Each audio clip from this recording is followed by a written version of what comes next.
"Get out! You're not on the list!" snaps Victor Ramsey, manager of Chicago's elite Vivienne's Bistro. As Karen Harris, a poised black woman, stands stunned, her reserved VIP table is handed to a white socialite with a sneer. Humiliated, Karen exits, but her son, William Harris, a black CEO and secret owner, burns with resolve. Her pain sparks a war against prejudice. A viral scandal erupts. Empires fall. And justice rises. How does one woman's dignity shatter a system?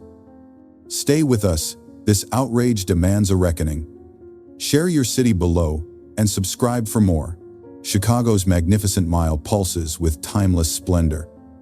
Jazz melodies drift from dimly lit clubs, weaving through the crisp air along Lake Michigan's shore. Skyscrapers gleam, their reflections dancing on the water, while the city's heartbeat echoes in the clatter of footsteps on cobblestone streets. Amid this grandeur stands Vivienne's Bistro, a marble-clad fortress of exclusivity. Its crystal chandeliers cast a golden glow, and pristine linen tables whisper of privilege. This restaurant, a gilded cage, guards the elite's domain, its doors admitting only those deemed worthy. Chicago. Oh, Chicago. You are a canvas where dreams and divisions collide. Karen Harris steps from a sleek, black Lincoln, her sapphire brooch catching the light. Her modest heels click softly, her navy dress a testament to understated elegance. A retired teacher, Karen carries the quiet strength forged in classrooms, where her presence was often questioned. Tonight, her anniversary dinner, a gift from her son, promises celebration. She adjusts her scarf, her breath steady, as memories surface. Long days shaping young minds, evenings guiding her son through a world that didn't always welcome them. "Thank you, Marcus," she says to the chauffeur, her voice warm, resolute. She approaches Vivienne's, her heart alight with anticipation, unaware of the storm that awaits within these opulent walls. Inside, the air is heavy with wealth.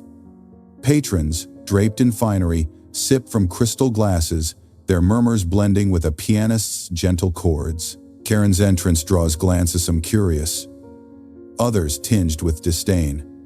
The doorman's nod is curt, his eyes assessing. At the hostess' stand, Clara Wells, young and poised, offers a smile that falters. "Good evening, ma'am," she says, her tone polite but cool. "May I have your name?" Karen's response is clear, confident. "Karen Harris. I have a reservation for the VIP table."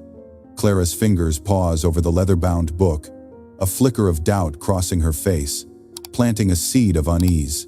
Across the dining room, Victor Ramsey, the bistro's imperious manager, observes Karen's arrival. His tailored suit and polished demeanor mask a gatekeeper's zeal. He whispers to a server, his eyes narrowing, already judging. Karen, undeterred, feels the weight of stares but holds her head high. Her son, William Harris, a silent force behind Vivienne's, looms in her thoughts. A call earlier today, his voice warm, promising a special night anchors her. Yet the air shifts, a subtle chill creeping in, as if the chandeliers themselves sense a clash approaching. Metaphor, Vivienne's is a stage, and Karen, unwittingly, is its star. Clara hesitates, her finger tracing the reservation list. "I'll need to check with Mr. Ramsey," she murmurs, her voice tight. Karen nods, her smile unwavering, though her heart quickens. Nearby, a waiter, Malik Turner, pauses, his tray balanced, his eyes meeting Karen's with a flicker of recognition. Could she be connected to the owner he's heard whispers about? He shakes his head, dismissing the thought. A black woman alone, claiming a VIP table? Unlikely, he thinks, yet doubt lingers. Like a note held too long. The bistro's pulse quickens, its elegance a fragile veil over truths yet to unfold. Vivienne's Bistro, with its splendor and secrets, stands poised for a reckoning. Karen Harris, a beacon of dignity, has entered a space where privilege reigns. The stage is set, the players unaware that her quiet arrival marks the beginning of a storm that will shake this fortress to its core. Before diving into the story, please clearly state your city or country of residence in the comments section. Your feedback is the driving force for our development. Best wishes from Asia. Vivienne's Bistro shimmered with deceptive elegance, its chandeliers casting a glow that masked the chill of prejudice. Karen Harris stood at the hostess stand, her sapphire brooch glinting, her dignity a quiet fortress. Yet the air had thickened, the glances of patrons sharpening into silent judgments. Clara Wells's hesitation over the reservation book hinted at a brewing storm. As Karen's calm voice echoed in the opulent dining room, a shadow loomed, ready to unravel the fragile harmony of her anticipated celebration. Victor Ramsey, the bistro's haughty manager, glided forward, his tailored suit a veneer of authority, his eyes, cold as winter's frost, fixed on Karen's modest dress. "There's no reservation under Harris," he declared, his voice slicing through the pianist's soft chords. "You must have mistaken the venue." Clara, her hands trembling, nodded weakly. "Perhaps a table by the bar?" she offered, her tone faltering. Karen's smile held firm, though her heart quickened. "My son, William Harris, reserved the VIP table by the window," she said, her words clear, unwavering. Victor's smirk deepened, a blade of condescension. "The VIP table? That's for our esteemed guests." The insult, veiled yet venomous, hung heavy, drawing hushed murmurs from nearby tables. The doors swung open, and Celeste Thornton, a socialite draped in a fur coat, swept in, her diamond earrings flashing. Patrons whispered her name, their awe palpable. Victor's demeanor transformed, his smile servile. "Miss Thornton, your favorite table awaits," he purred, guiding her toward the VIP spot Karen had claimed. Celeste's glance at Karen was a dismissive flicker, as if she were a shadow to be ignored. Karen's jaw tightened, her voice rising, steady but sharp. "Mr. Ramsey, I heard you say that table was free, not reserved for Miss Thornton. Why the discrepancy?" The dining room stilled, forks pausing mid-air, as eyes turned to the confrontation. Victor's smile strained, his patience fraying. "You misheard, madam," he snapped, his tone a whip. "That table's been Miss Thornton's for weeks. Take the bar seat or leave." The command, raw with disdain, echoed, a gauntlet thrown. Karen stood taller, her eyes blazing. "I heard no mistake. You're denying me my rightful place." Her words, a moral melody, pierced the bistro's gilded silence. Celeste, affronted, turned to Victor. "Who is this woman? Causing a scene?" she demanded, her voice dripping with entitlement. Victor waved a hand, dismissing Karen. "A misunderstanding, Miss Thornton. She'll be gone soon." Malik Turner, a young waiter, approached, his tray steady but his fists clenched. "Mr. Ramsey," he said, his voice low, resolute. "I saw the Harris reservation in the book this morning. VIP table, clear as day." Victor's glare was a thunderbolt. "Back to your station, Malik. This isn't your concern." Malik's eyes met Karen's, a silent apology flickering before he retreated, his shoulders tense. The crowd's whispers grew, some sympathetic, others entertained by the drama. Prejudice, like a bitter fog, settled over the room, its weight crushing. Karen smoothed her dress, her composure a beacon. "I'll leave, Mr.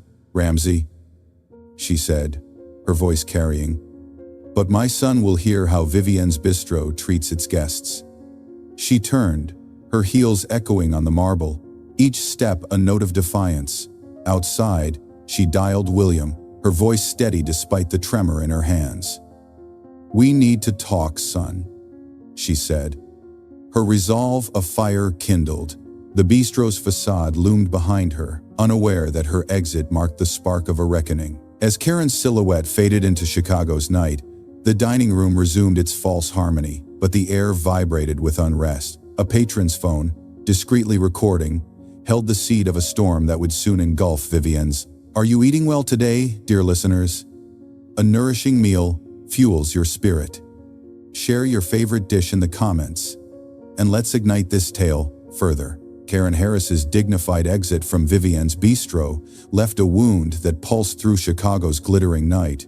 Her measured words to her son William carried a resolve that promised retribution. The restaurant's marble facade, a fortress of privilege, stood oblivious to the storm her humiliation had ignited. Yet, in the quiet of a penthouse overlooking the city, a plan was taking shape, one that would pierce the bistro's gilded veil. The air, charged with injustice, now awaited the calculated moves of a titan poised to strike.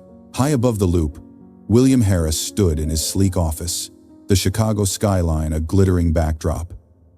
His tailored suit belied the fury simmering within, kindled by his mother's call. Karen's voice, steady yet pained, replayed in his mind, each word a spark. As CEO of Summit Ventures, William had built an empire from Englewood's hardscrabble streets, his mother's sacrifices his cornerstone. Flashbacks stirred her late nights grading papers, her lessons in resilience against a world that often shut doors. "We'll make this right, Mom," he murmured, his voice a low vow. He pressed an intercom. "Nia, I need you now." His aide, Nia Coleman, entered, her tablet aglow, her gray blazer crisp. "What's happened?" she asked, sensing his steel. William recounted Karen's ordeal, his jaw tight. "Vivienne's is mine, Nia. 65%. They forgot who holds the reins." Nia's eyes widened, her fingers already tapping. "I'll pull everything: ownership records, staff complaints." A ping interrupted her. An anonymous tip from waiter Malik Turner landed in their secure inbox. Victor Ramsey's been sidelining black guests for years. It read, "Check the reservation logs." Nia's voice rose, sharp. "This isn't isolated. It's a system." William nodded, his gaze hard as granite. "Dig deeper. Financials too. I want every crack exposed." That evening, William donned a plain jacket and scuffed shoes, shedding his CEO sheen. As James Carter, he entered Vivienne's Bistro, a shadow among its opulent glow. The doorman's glance was dismissive, the hostess Clara's smile perfunctory. "Table for one, Mr. Carter," she said, leading him to a cramped spot near the bar. Ignoring empty window seats, William observed, his smartwatch recording. A white couple, casually dressed, was ushered to a prime table, while a black family waited by the kitchen's clamor. His water glass sat empty for 20 minutes, servers bypassing him. Prejudice, like a bitter fog, cloaked the dining room. Malik approached, his tray steady, his eyes cautious. "Your order, sir?" he asked, leaning in. William's voice was low. "I'm curious about this place. Seems selective." Malik hesitated, then murmured, "It's how they keep it exclusive." He slipped a folded napkin onto William's lap, his glance urgent. William unfolded it later, finding hasty scrawl.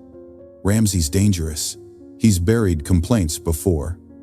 The note, a spark of courage, fanned William's resolve. He signaled Malik again. "Tell me about investing here," he said, his tone casual. Malik's eyes flicked to Victor, patrolling nearby. "I'll get the manager, sir," he replied, retreating. Victor Ramsey swaggered over, his smile oily. "James Carter?" "Victor Ramsey, general manager. Heard you're eyeing investments." William shook his hand, his watch capturing every word. "Vivienne seems profitable," he said. Victor leaned in, conspiratorial. "It's curation, Mr. Carter. We filter the crowd, keep the right clientele. Special fees for certain tables, off the books. Keeps margins high." His smirk was a confession, brazen, unaware. "And the owner approves?" William pressed. Victor laughed. "Edward Vance? He counts dividends. Leaves the rest to me." The words, a noose, tightened around Victor's fate. William's heart pounded, his mother's humiliation fueling his calm. He paid his bill, noting an unlisted service charge, and left a cash tip for Malik, hidden under his glass. Outside, he texted Nia. "Got it all. Phase 1 complete." The bistro's lights flickered behind him, a fortress unaware its walls were crumbling. As William's plan took root, Vivienne's Bistro stood on the brink of exposure, its secrets poised to spill into Chicago's unforgiving light. William Harris's covert probe had pierced the gilded veil of Vivienne's Bistro, his recordings capturing Victor Ramsey's brazen prejudice. Karen Harris's humiliation, a wound still raw, fueled his resolve to expose the restaurant's systemic rot. As William stepped into Chicago's crisp night, his mother's dignity a beacon, the bistro's marble facade loomed, unaware its secrets were about to ignite a global blaze. A patron's video, silently captured, was already spreading, a spark destined to engulf the fortress of privilege in a firestorm of justice. The clip, tagged Justice for Karen, erupted on X, surging to 450,000 views in 2 hours. Karen's poised stand against Victor's sneer, "Get out! You're not on the list," struck a nerve. Williams' leaked recordings revealing Victor's curation and hidden fees fanned the flames. Comments flooded in, a torrent of outrage. "Vivienne's is a disgrace," one cried. "Karen's grace shames them all," another declared. The video leapt to YouTube, TikTok, and Instagram, each share a thunderclap. A viral TikTok stitched the clip with Williams' Summit Ventures keynote, titled, "CEO's Mother Shamed." Hashtags multiplied. Vivienne shame. Respect for Karinich, a stone, hurled at the bistro's glass walls. The internet, a mighty river, carried the story to every shore, its current relentless. Chicago's media seized the blaze. The Tribune's headline screamed, "Bistro's bias exposed, Black woman denied VIP table." NBC aired the clip on evening news, while WBEZ's podcast dissected Victor's recorded boasts. Blogs and influencers amplified the scandal, former patrons sharing tales of snubs and overcharges. "I waited an hour for a table while white guests were seated instantly," one tweeted, sparking thousands of retweets. The hashtag Vivienne discrimination trended, a digital gavel slamming down. Repetition resounded. Respect is power, a mantra born from Karen's quiet strength. The firestorm, like a prairie blaze, consumed the bistro's veneer, leaving its prejudice bare. Inside Vivienne's, chaos reigned. Victor, his face pale, stormed through the dining room, snatching Malik Turner's apron. "You're suspended," he roared, blaming the waiter for the leaks. Malik's eyes flashed, his culinary dreams teetering. But he stood firm. "I told the truth," he said, his voice low, defiant. Victor's phone buzzed incessantly, 80 angry voicemails, each a lash. "You've lost my business," one client barked. A tech mogul canceled a $1 million wedding reception, citing moral rot. Reservations plummeted, tables stood empty, the chandelier's glow now mocking. Victor dialed a PR ally, his voice trembling. "It's a misunderstanding," he pleaded, but the line went dead. The bistro, once a fortress, crumbled under scorn's weight. Karen, at home, watched the viral clips. Her heart heavy yet resolute, she called William, her voice a steady anchor. "Be strategic, son. This isn't just about me." William, in his penthouse, nodded, his jaw tight. "It's about the system, Mom. They'll pay." Nia Coleman, his aide, briefed him, her tablet aglow. "We've got 32 complaints, lost reservations, bias seating, extra charges for Black guests." Malik's tip had unlocked a vault of evidence. Reservation logs showing ethnic names erased. "And the financials?" William asked.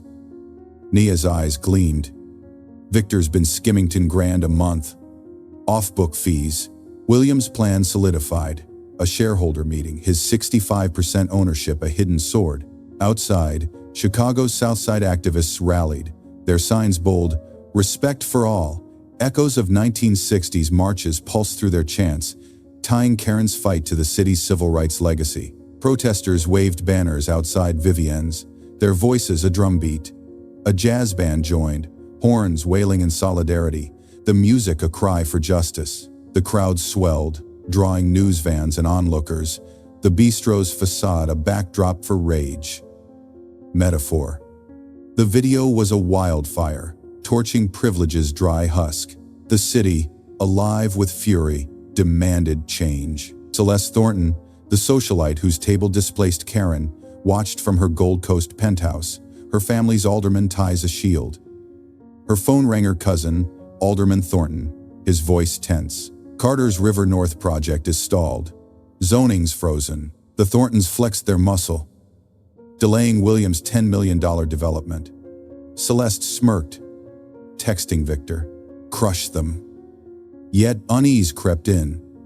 The viral storm was fiercer than expected. Her family's empire, built on influence, felt a tremor. William, undaunted, prepared for battle.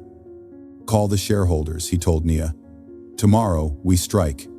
His ownership, a secret kept to test Vivienne's integrity, was now his weapon. Karen's words, strategic, not rash, guided him, her teacher's wisdom a compass. The Bistro, a stage of deceit, stood poised for reckoning, its secrets spilling into the digital dawn. As Chicago's fury roared, Vivienne's Bistro braced for a seismic clash, unaware that William's next move would shatter its foundations. The story, a blaze of justice, was far from its peak. Are you getting enough sleep, dear listeners? 7 to 8 hours keeps your spirit sharp. Share your bedtime rituals in the comments, and let's fan this fire further. The viral firestorm had scorched Vivienne's Bistro, its marble facade crumbling under the weight of global outrage. Karen Harris's dignified stand, amplified by William Harris's damning recordings, had ignited Chicago's call for justice. Victor Ramsey's prejudice, laid bare, fueled protests and cancellations, while the Thornton family's shadowy retaliation loomed. As the city's jazz-soaked streets pulsed with demands for change, a reckoning was imminent, one that would test the Bistro's foundations and push William's resolve to the edge. Within the gleaming towers of the Loop, a confrontation was brewing, its stakes nothing less than life itself. William strode into his penthouse conference room, the skyline a glittering witness. His 65% ownership of Vivienne's, a secret weapon, was now unsheathed. Nia Coleman, her tablet aglow, laid out a dossier. 35 documented cases of discrimination, skewed reservation logs, and $12,000 monthly in Victor's skimmed fees. "It's ironclad," she said, her voice sharp. William nodded, his eyes steel. "Call the shareholders. Now." Edward Vance, the figurehead owner, arrived, his tailored suit masking panic. Victor followed, his swagger gone, replaced by a nervous tick. Celeste Thornton swept in, her fur coat a shield, her alderman kin's influence a silent threat. "This better be quick," she snapped, her voice ice. William's voice cut through, a blade of calm. "Vivienne's is mine. Victor, you're fired."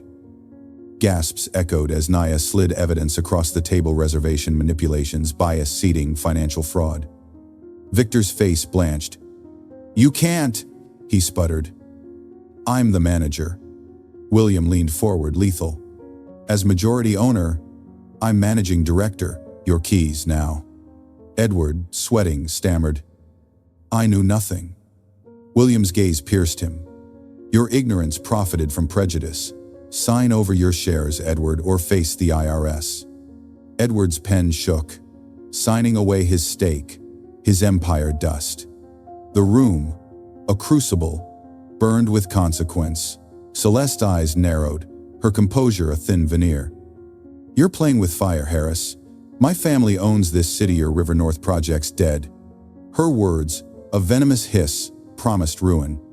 William's response was measured, a chess move. "Sign this non-interference agreement, Miss Thornton. Stay out of my business. And I'll limit the audit to Vivienne's operations." Celeste smirked, sensing weakness, and signed, unaware it was a feint. "You'll regret crossing us," she warned, her exit a storm cloud trailing threats. Nia whispered, "She's not bluffing. They'll hit hard." William's jaw tightened. "Let them try." Gordon. That night, driving his SUV along Lakeshore Drive, William sensed a shift. His brakes, pressed hard, failed, the pedal limp.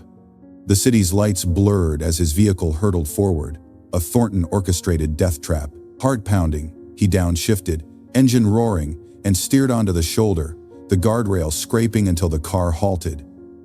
His breath ragged, he called Nia. My brakes were cut, they're playing for blood. Nia's voice trembled. Get to safety. I'm sending security. William's resolve hardened. Karen's dignity his anchor. This changes nothing, he vowed. His voice a growl. Metaphor. The Thorntons' power, a venomous serpent, had struck. But William's will was its venom's cure. Malik Turner's absence deepened the peril. Nia's update was grim. He's gone. His sister's kids were threatened to fled. William's fists clenched. Malik's note. Ramsey's dangerous burning in his memory. Find him, he ordered. The Bistro's staff, shaken, whispered of Victor's wrath. Malik's suspension a warning to dissenters. Chicago's protests swelled. Southside activists chanting Karen's name, their signs a wall of defiance. Yet, the Thorntons' shadow loomed. Their influence a noose tightening around William's empire. The shareholder clash had shattered Vivienne's illusion, but the break sabotage raised the stakes to a deadly plane. William, unscathed but unbowed, prepared for war. His mother's lesson strategy over Rage's guide.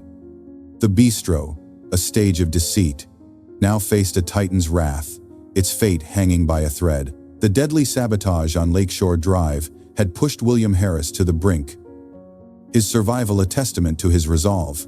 Vivienne's Bistro, its marble walls scarred by a viral firestorm, stood as a crumbling fortress. Its manager Victor Ramsey ousted, and the Thornton family's threats exposed. Karen Harris's dignity, a beacon through the chaos, had ignited a city's demand for justice. As Chicago's jazz-soaked streets pulsed with hope, William's strategic masterstroke was poised to reshape the Bistro's legacy, honoring his mother in a triumph that would echo far beyond its gilded doors. In a discreet downtown office, William met with his legal team, Nia Coleman at his side, her tablet brimming with evidence. The Thornton Empire, a hydra of corruption, faced a mortal blow. William leaked Celeste Thornton's real estate fraud-forged deeds, laundered Funsto independent journalists, while Alderman Thornton's break sabotage confession, captured in a tapped call, reached the FBI. A former employee, Jamal Carter, resurfaced, his 15-year cache of documents exposing Thornton bribes to judges and regulators. The leaks, a thunderclap, triggered arrests. Celeste in handcuffs, Alderman Thornton detained. News anchors declared. Chicago's dynasty falls. Social media roared. Justice for Karen trending with 5 million posts. Repetition resounded. Respect is power. Karen's stand a global anthem. Vivienne's Bistro, reborn as Karen's, opened its doors, its transformation a phoenix rising. Warm lighting bathed vibrant murals by local black artists, replacing cold chandeliers. Transparent pricing and a randomized reservation system erased bias, welcoming all. William escorted Karen through the entrance, her sapphire brooch gleaming, her navy dress a symbol of grace. A crowd of 500 gathered, waving signs from Chicago's South Side, jazz trumpets blaring in celebration. Simone Grant, the new manager, greeted them, her smile radiant. "Welcome, Miss Harris," she said, tears brimming. "Your table awaits." The VIP spot, once denied, now bore a plaque. "In honor of Karen Harris, beacon of dignity." Cheers erupted, cameras flashing, the city's heart swelling. Inside, the dining room buzzed with diverse patrons' families, artists, executives sharing laughter over linen tables. Karen sat, her eyes tracing the murals, memories of her teaching days surfacing. "You've changed this place, son," she said, her voice soft, proud. William squeezed her hand. "You taught me respect is power, Mom." Their bond, a quiet fortress, anchored the moment. Simone approached, presenting a menu signed by the staff. "This is your legacy," she said, her voice trembling. Malik Turner, reinstated as assistant manager, joined them, his culinary dreams revived. "Thank you, Miss Harris," he said, bowing slightly. "Your courage saved us." Karen's smile, a sunrise, warmed the room. A reporter, microphone thrust forward, pierced the joy. "Mr. Harris, critics say this is a vendetta for your mother's slight. Your response?" The crowd hushed, tension coiling. Karen rose, her voice clear, commanding. "This isn't vengeance. It's justice for every soul told they don't belong." Her words, a clarion call, sparked applause, the room a sea of raised hands. William added, "Respect is power, not privilege." The mantra, repeated, resonated, drowning the reporter's skepticism. Chicago's jazz legends, performing nearby, struck up a triumphant chord, tying the moment to the city's soul. Metaphor. Karen's stand, a seed, had bloomed into a forest of change. Later, in a private corner, William sat with his daughter Lena, her eyes wide. "Why'd they hurt Grandma?" she asked, her voice small. William's hand rested on hers, gentle. "Some see only skin, not strength, Lena. We show them both." His words, a legacy passed, echoed Karen's lessons. Simone, overhearing, felt her resolve deepen, her own struggles as a black woman in hospitality mirrored in Karen's fight. The Bistro, once a cage, now sang with unity, its walls alive with hope. The crowd lingered, their chants a heartbeat. As news vans captured the rebirth, William's victory, Thornton's fall, Karen's honor had not just healed a wound, but birthed a movement. The Bistro's transformation, a microcosm of Chicago's potential, stood as a challenge to elite exclusion. Personification. Karen's, a living testament, breathed dignity into every guest. As the night's glow faded, Chicago awaited the ripple of this triumph, a legacy that would reshape its soul. The story, at its zenith, was poised to weave its final threads, a beacon for justice. Are you nurturing your strength, dear listeners? 30 minutes of exercise daily keeps your spirit fierce. Share your favorite workout in the comments, and let's brace for the storm's peak. The triumphant reopening of Karen's, once Vivienne's Bistro, had crowned Karen Harris's dignity with a legacy of justice. William Harris's strategic victory, toppling the Thornton dynasty, had turned a personal affront into a beacon of inclusivity, celebrated by Chicago's vibrant heart. As jazz trumpets faded and the crowd's cheers lingered, the city stood transformed, its pulse quickened by a new vision. Yet the true measure of this triumph lay in its enduring ripples, a testament to respect's power that would reshape Chicago's soul and inspire far beyond its skyline. Karen's flourished under Simone Grant's steady hand, its sales soaring 60%. The Respect First protocol, a tapestry of equity woven from Karen's stand, spread to 90 restaurants across America, each adopting transparent pricing and unbiased seating. Simone launched a culinary mentorship, guiding youth like Malik Turner, now assistant manager, toward dreams once dimmed by prejudice. "Every guest is a story," she told her team, her voice a melody of unity. Malik, his apron traded for a suit, mentored aspiring chefs, his sister's children safe, their future bright. The Bistro, once a cold fortress, now glowed with warmth. Its murals by black artists, a vibrant hymn to diversity. Metaphor. Karen's was a lighthouse, guiding the city to a harbor of hope. The Thornton Empire lay in ruins. Alderman Thornton faced trial for corruption. His break sabotaged a noose around his legacy. Celeste Thornton's real estate fraud unraveled, her assets seized, her influence dust. Chicago's elite, shaken, faced scrutiny. 2 judges resigned. A councilwoman stepped down, their ties to Thornton exposed. Jamal Carter's evidence, a decade's labor, sparked federal probes into other dynasties. A cascade of accountability. The city's power structure, long a gilded cage, cracked under truth's weight, its secrets spilling into the light. William, inspired by Karen's teaching days, planned new ventures, community centers, inclusive eateries rooted in Chicago's civil rights legacy. His summit ventures pledged millions to South Side youth, echoing Karen's lessons in resilience. On X, William posted a photo of Karen's staff, Simone and Malik, beaming. "Chicago, your respect is our power," he wrote, earning 5 million likes.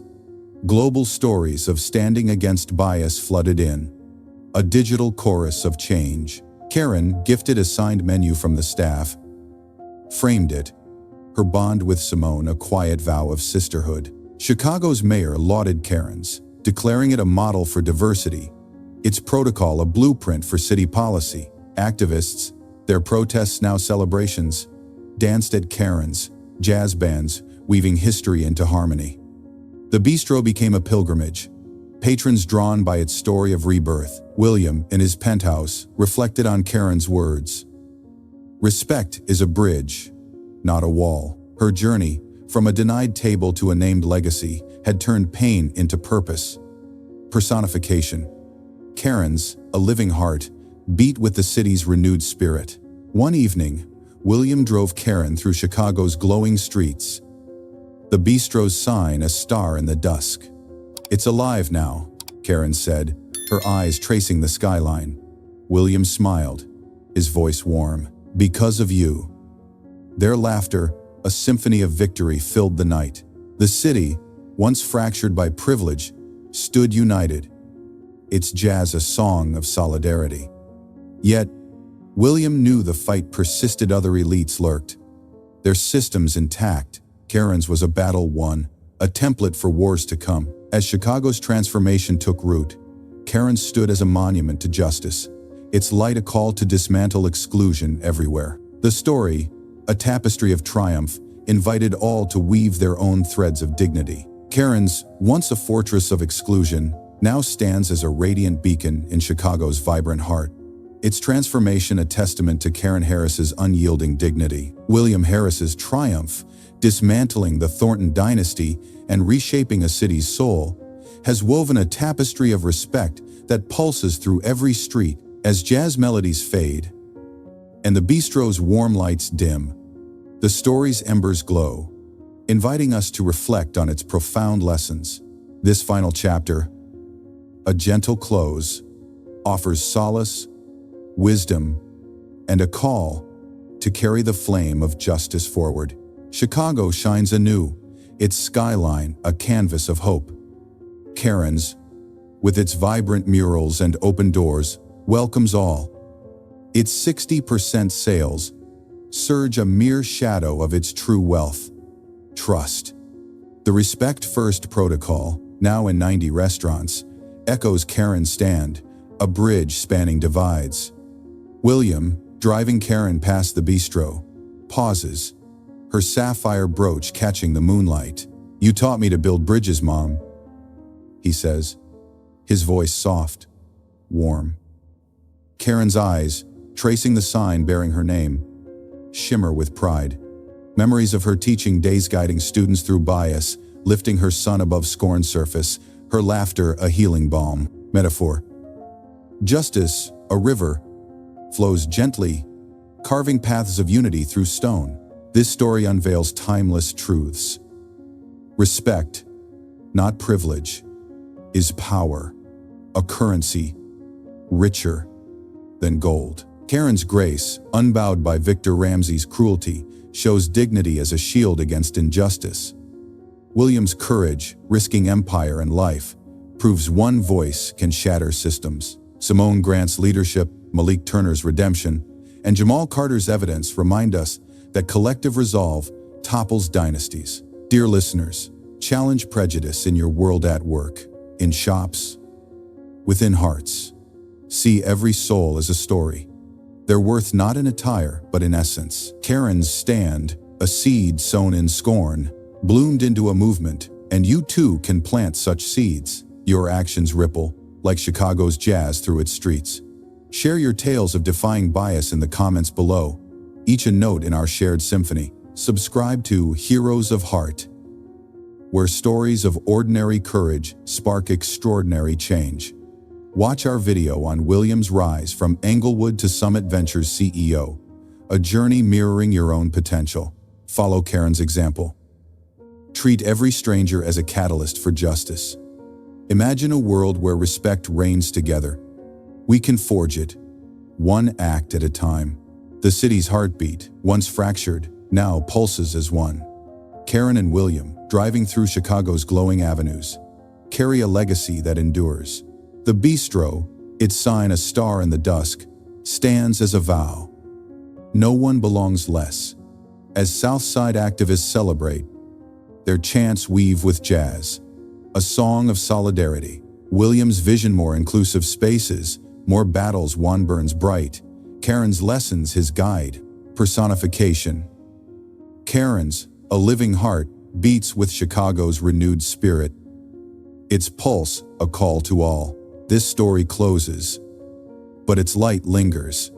Karen's laughter, William's resolve, and Chicago's transformation are a lullaby of hope. The Bistro, Reborn, whispers to every listener, your stand matters, your voice can change the world. Let us carry this flame, dear friends, and walk paths of respect, hand in hand, toward a brighter dawn.